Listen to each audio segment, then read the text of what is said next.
Hello, I am George Meek, Director of Research for Metascience Foundation.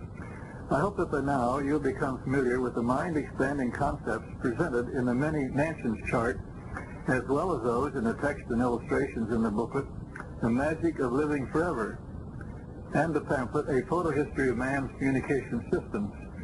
With that background, you can better comprehend the significance of the material you will be hearing in this recording. On it, I share with you information regarding one of the most exciting events that has occurred in the long history of man.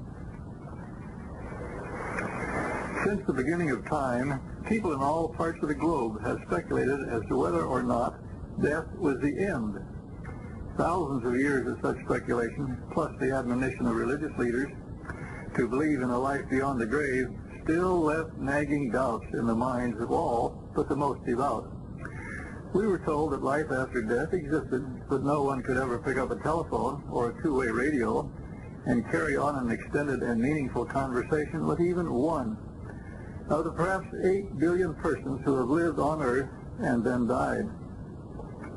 Well, the message of this tape is that the long silence has been broken. Lengthy, two-way, normal voice conversations with persons who have died are now a reality. They have taken place. They have been recorded. In order to report to you on this momentous development, I will divide the information into several blocks. First, I will talk about the history of attempts to use electronic instruments for communication with the worlds of spirit. Then I'll tell you about the first major breakthrough, followed by the second breakthrough. Then I'll talk about the status of the present research and its significance for all mankind. Lastly, we will consider plans for further research. So let's start with historical background of instrumental communication with those who have died. If you wish to comprehend the breakthrough to be reported later, it is really important for you to absorb the background information that I will give in the next several minutes. The story begins about 60 years ago. The idea of building a wireless or telephone or radio that would make it possible to talk to the dead is an idea that has been around that long. Three of the greatest geniuses and inventors of our age, men who helped harness electricity for the good of mankind and laid much of the foundation upon which our marvels of electronic communication have been based, spent the final years of their lives trying to develop devices for communicating with the world of spirit. These men were Edison, Marconi, and Tesla. They succeeded in much else, but all died without inventing such an instrument. The reason they failed is obvious, at least from today's vantage point.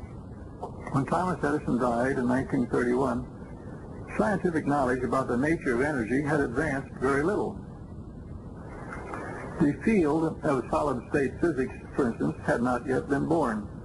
Following in the footsteps of those famous explorers are some pioneers whose names will not be as familiar to you. In 1956, two men in California, a photographer named Attila von Zale and a writer named Raymond Bayless, began the era of what has become known as EVP, electronic voice phenomenon. They recorded on magnetic tape some paranormal voices that should not, logically, have been there. Bayless reported their experiments in the Journal of the American Society of Psychic Research in the winter of 1959. The announcement made hardly a ripple. Not a single person contacted either the society or the researchers to inquire about their work. But across the Atlantic, things were about to heat up in the field of EVP research. In the summer of 1959, a Swedish film producer by the name of Fredrik Jurgensen came up with some extra voices on his recordings as he was trying to capture bird songs on the tape in the countryside.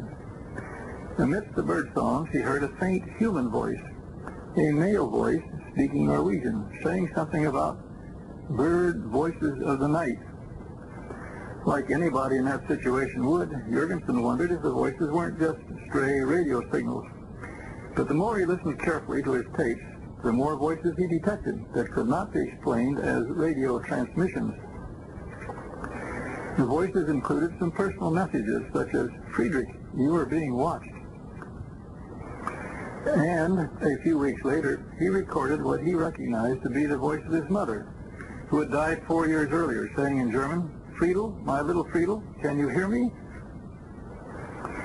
Jurgensen continued his experiments and published a book about them in 1964.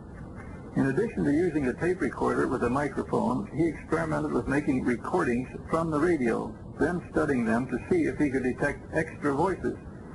His book was read by Dr. Konstantin Rodiva, a psychologist and author of books on philosophy who lived in Germany. After visiting Jurgensen and listening to his tapes, Rodiva decided to experiment himself in order to answer the question of whether the voices were somehow connected with Jurgensen's particular personality.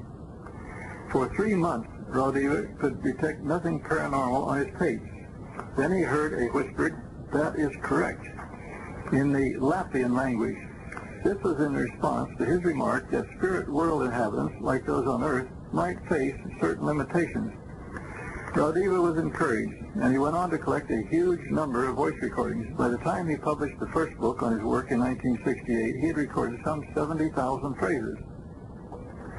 Also, he had added some new techniques. He learned that if he tuned his radio to the so-called white noise between the stations, the tapes recorded at those wavelengths would contain voices. Word of Dr. Rodiva's work spread, and scientists and engineers in Europe tried to duplicate his experiments. One of those was Alex Schneider, a Swiss physicist who helped Rodiva develop a new method of recording.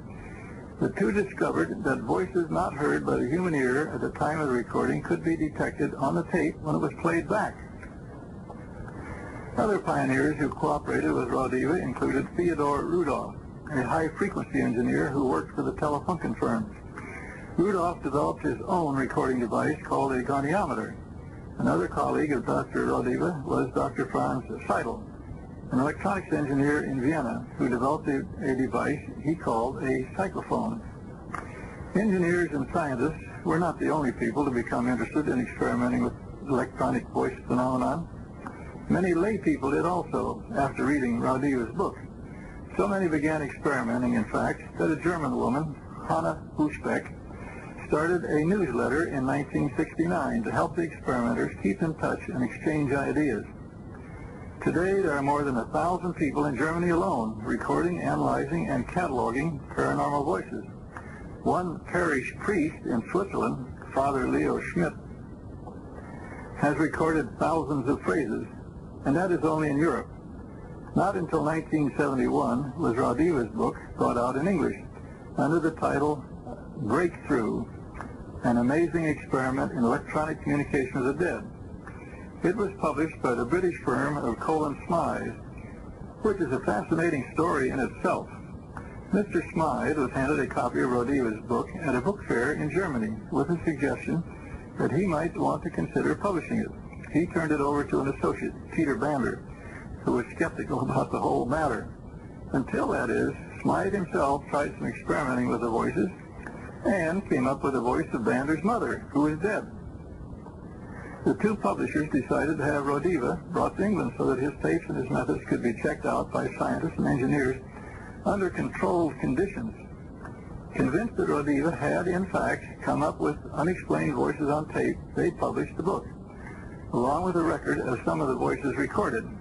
As a result, many more scientists and laymen throughout the world are now experimenting with EVP. So far, I have said little about the content of the messages these researchers are receiving. Frankly, there have been serious problems with these recordings. First, they are very difficult to hear and understand. As an example, let me play you a minute or so of Dr. Rodiva's tapes of the electronic voices. A request by the experimenter that the voice entities should tell him from where they came is answered by a voice saying, "Delicious Land."